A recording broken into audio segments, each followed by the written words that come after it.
Day 5 to 9 A Sri Lanka tour ছোট করে আমি তোমাদের সঙ্গে এই ভিডিওতে শেয়ার করছি, কিন্তু আমি ডিটেলিং ভিডিওটা খুব তাড়াতাড়ি আমার ইউটিউব চ্যানেলে পোস্ট করব, তোমরা কিন্তু সেখানে অবশ্যই দেখো।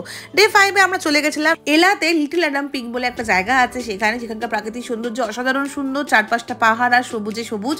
আমরা সেখানে গিয়ে কিন্তু এই সুন্দর স্প্রিংটা এনজয় করেছিলাম, আর এর সাথে এখানে ছিল একটা খুব দারুণ রেস্টুরেন্ট যেখানে হট ওয়াটার জাকুজি ছিল, সেখানটাই আমরা পুরো দিনটা প্রায় স্পেন্ড করেছিলাম। এরপরে আমরা সেখান থেকে চলে গেলাম নেক্সট ডে মানে ডে 6 এ মিরিসাতে যেতেই আমরা প্রথমে চলে গেলাম ব্লো হোল দেখতে। ব্লো হোল হচ্ছে একটা এমন প্রাকৃতিক সৌন্দর্য যেখানে সমুদ্রের ঢেউটা মানে ওয়েভটা ঠিক এরকমভাবে আসে দুটো পাহাড়ের মাঝখান দিয়ে, যেটা দেখতে ভীষণ সুন্দর লাগে। তো এটার নাম হচ্ছে ব্লো হোল। তারপরে মিরিসাতে গিয়ে আমরা নেক্সট ডে চলে গেলাম ইভিনিংয়ে সানসেট দেখতে, সানসেট পয়েন্ট, এটার নাম ছিল কোকোনাট হিল, যেখানে সানসেটের সময় খুব সুন্দর সুন্দর ফটোজ ভিডিওস আসে, কিন্তু দুঃখের বিষয় আমি কিছু কারণবশত ফটোজ ভিডিওস তেমন নিতে পারিনি। এরপর আমরা চলে যাই মিরিসা বিচে, তারপর ইভিনিংটা আমরা সেখানেই কাটাই।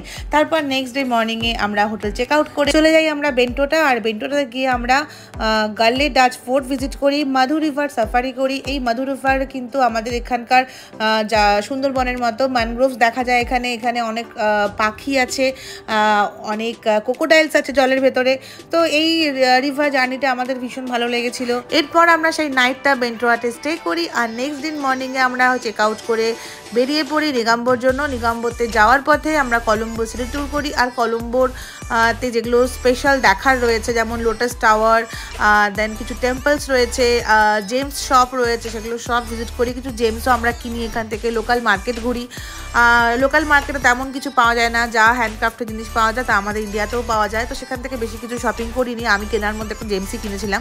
যাই হোক, কলম্বো সিটি ট্যুরটা আমাদের খুব ভালো লেগেছিল। এরপর নিগাম্বোতে নাইট স্টে করে আমরা ভোর নাগাদ বেরিয়ে পড়ি এয়ারপোর্টের জন্য। শ্রীলঙ্কা ট্রিপের ডেট 1 to 9 এর পুরো ট্রিপ ভিডিওটা ডিটেলিং ভিডিও আমি কিন্তু খুব তাড়াতাড়ি আমার ইউটিউব চ্যানেলে পোস্ট করবো, তো তোমরা সেটা অবশ্যই দেখো। তো খুব তাড়াতাড়ি তোমাদের সঙ্গে আবার দেখা হবে, টাটা।